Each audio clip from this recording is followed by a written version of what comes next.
There's a moment nobody talks about. The moment after motivation dies.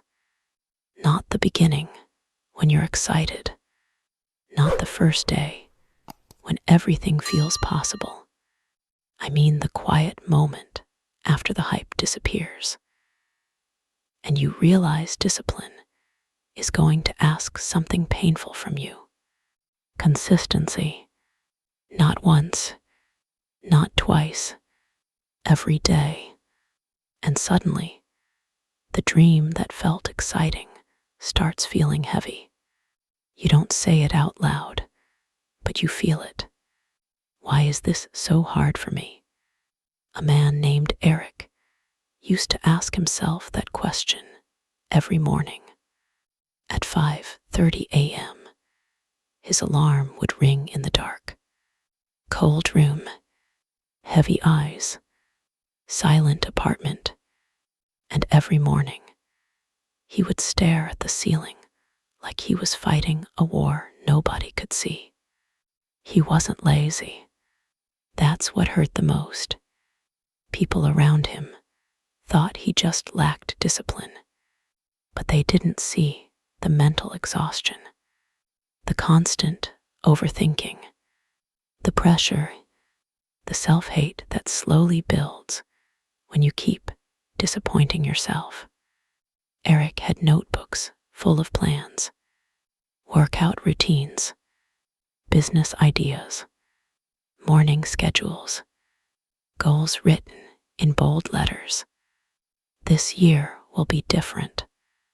But every time he tried to change his life, the same cycle happened. Strong start, short burst of motivation, then resistance. The resistance always came quietly. One missed workout, one late morning, one bad day, and then the voice arrived. See, you're doing it again. That voice became louder over time, not screaming, whispering, the dangerous kind, the kind that slowly convinces you that maybe discipline works for everyone else, but not for you. And honestly, a lot of people live there.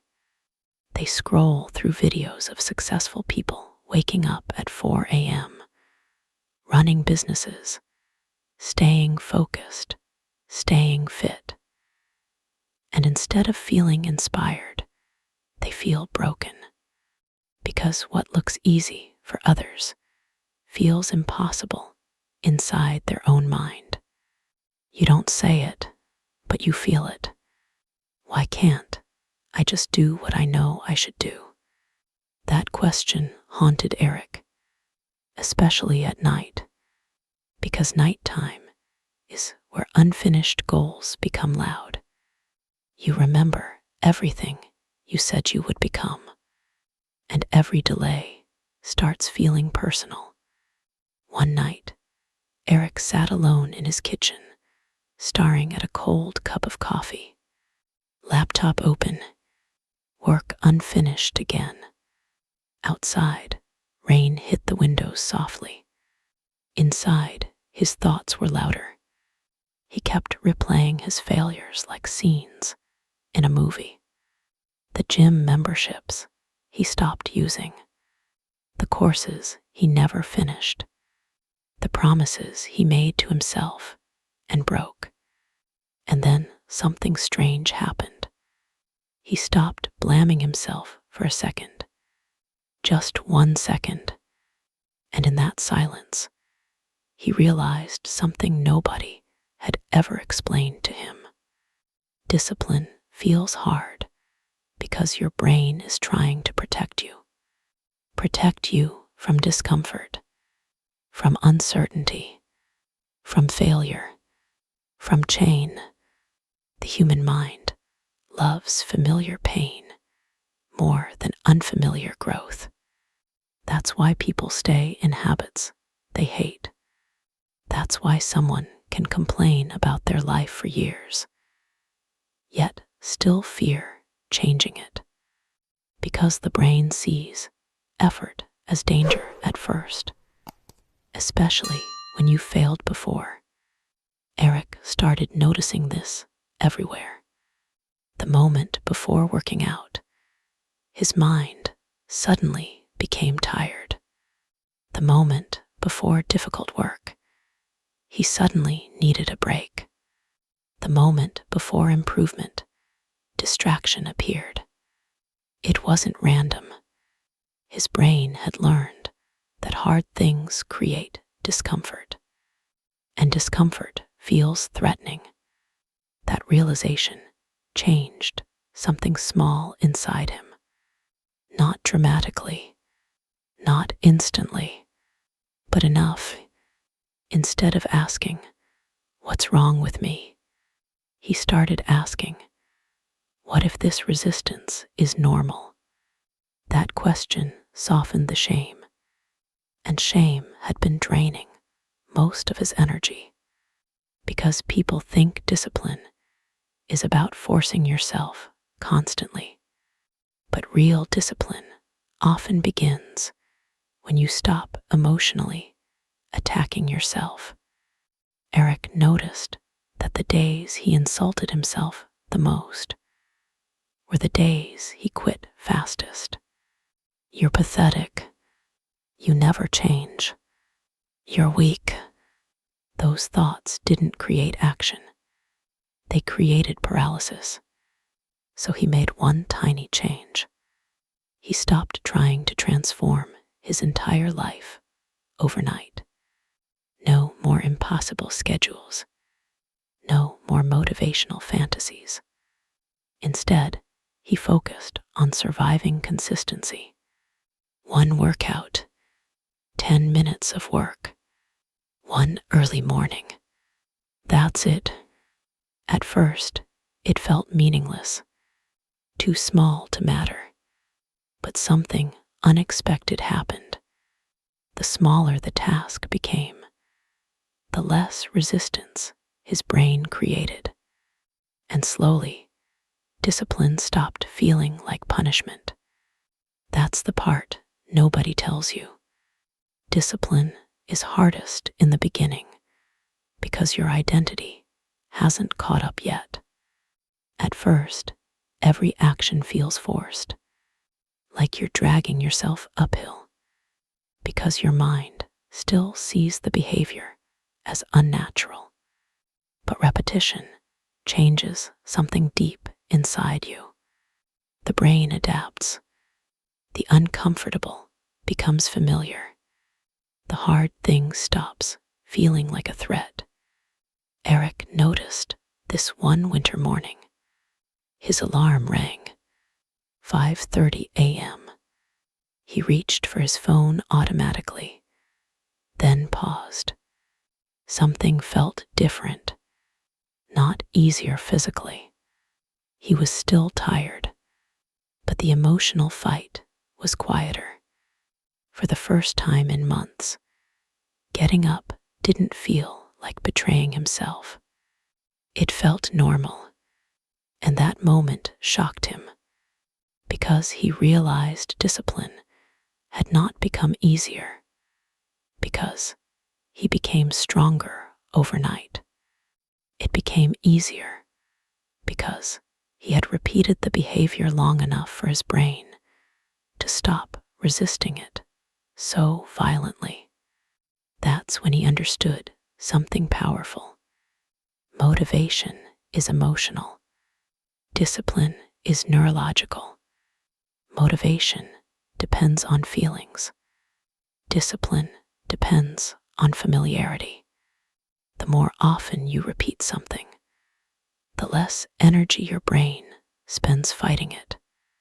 That's why the beginning feels brutal. You are not just building habits. You are rewiring emotional resistance. And rewiring takes time. People quit too early because they think the difficulty means they're failing. But often, the difficulty is proof the process is working. Growth feels uncomfortable specifically because you are leaving a familiar identity behind. You don't say it, but you feel it. The fear, what if I try again and become disappointed again? That fear keeps many people stuck in preparation forever. Planning, watching videos, waiting for the perfect mindset. But discipline isn't built in perfect moments. It's built in ordinary, painful ones. The mornings you don't want to move. The nights you feel behind in life. The afternoons where your mind begs for distraction. Those moments matter more than motivation ever will. Eric still struggled sometimes. There were days he skipped routines. Days he felt exhausted. Days old habits returned. But now he recovered faster because he stopped seeing failure as identity. One bad day no longer became a bad life.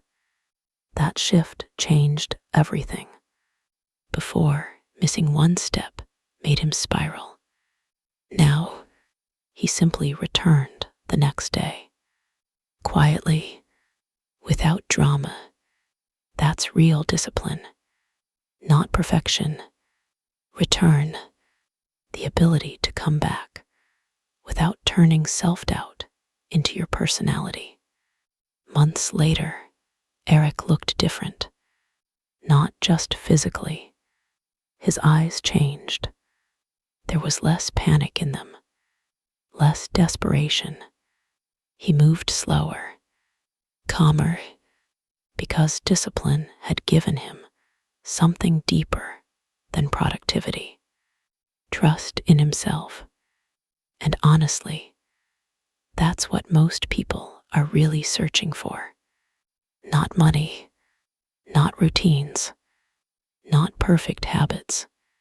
Self-trust, the feeling that your words and actions finally match. When you lose self-trust, life feels emotionally heavy. Even small tasks become exhausting because deep down, you stop believing yourself. But every small act of discipline rebuilds that trust quietly. Every time you keep a promise to yourself, even a tiny one, your mind notices. And eventually, your identity changes. You stop seeing yourself as someone trying to be disciplined. You become someone who simply does difficult things, not because it's easy, because you learned discomfort won't destroy you. That realization changes people. Eric understood it one evening while walking home after work. The city lights reflected in puddles from recent rain. Cars passed slowly beside him, and for the first time in years, his mind felt still. Not perfect, not fully healed, but stable.